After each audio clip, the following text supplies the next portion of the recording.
എമ്പുരാനെ വെട്ടി നീലി മലയാളത്തിലെ ഏറ്റവും കൂടുതൽ കളക്ഷൻ നേടിയ ചിത്രമായി ലോക. മലയാള സിനിമയുടെ ചരിത്രത്തിൽ പുതിയ അധ്യായം കുറിച്ച് സൂപ്പർ ഹീറോ ചിത്രം ലോക. മലയാള സിനിമയുടെ ചരിത്രത്തിൽ പുതിയ അധ്യായം കുറിച്ച് സൂപ്പർ ഹീറോ ചിത്രം ലോക ബോക്സ് ഓഫീസിൽ കുതിപ്പ് തുടരുകയാണ്.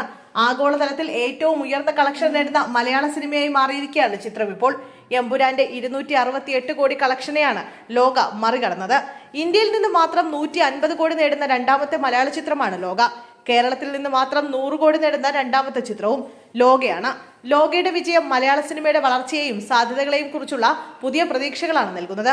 വലിയ ബജറ്റിൽ ഒരുങ്ങുന്ന മലയാള സിനിമകൾക്ക് ഇനി മുതൽ അന്താരാഷ്ട്ര നിലവാരത്തിൽ തന്നെ കളക്ഷൻ നേടാൻ സാധിക്കുമെന്നതിന്റെ സൂചനയായി ഇതിനെ കാണുന്നവർ വേറെയാണ്. ഡൊമിനിക് അരുണിന്റെ സംവിധാനത്തിൽ ഒരുങ്ങിയ ചിത്രം നിർമ്മിച്ചത് ദുൽഖർ സൽമാന്റെ വേഫെയർ ഫിലിംസ് ആണ്. 5 ഭാഗങ്ങളുള്ള ഒരു സൂപ്പർ ഹീറോ സിനിമാറ്റിക് യൂണിവേഴ്സിലെ ആദ്യ ചിത്രമാണിത്. കല്യാണി പ്രിയദർശൻ പ്രധാന കഥാപാത്രത്തെ അവതരിപ്പിച്ച ചിത്രത്തിൽ നസ്ലിൻ, ഡാൻഡി മാസ്റ്റർ, അരുൺകുമാർ, ചന്തു സലീം കുമാർ തുടങ്ങിയ യുവതാരങ്ങളുടെ പ്രകടനങ്ങളും കയ്യടി നേടി. ഇവരുടെ എല്ലാം പ്രകടനങ്ങൾ ചിത്രത്തിന്റെ വിജയത്തിൽ നിർണായക പങ്കുവഹിച്ചെന്ന് നിരൂപകർ അഭിപ്രായപ്പെട്ടു. മികച്ച തിരക്കഥ, സംവിധാനം, താരങ്ങളുടെ പ്രകടനം, സാങ്കേതിക മികവ് എന്നിവ ലോകയുടെ വിജയത്തിന് പിന്നിലെ പ്രധാന ഘടകങ്ങളാണ്. സിനിമയുടെ അണിയറ പ്രവർത്തകരുടെ കഠിനാധ്വാനത്തിന്റെ ഫലം കൂടിയാണ് ഈ വലിയ വിജയമെന്ന് പ്രേക്ഷകർ അഭിപ്രായപ്പെടുന്നു. 5 സിനിമകളുള്ള ലോക യൂണിവേഴ്സിലെ ആദ്യ ചിത്രമാണ് കല്യാണി പ്രിയദർശൻ നായികയായ ലോക ചാപ്റ്റർ 1.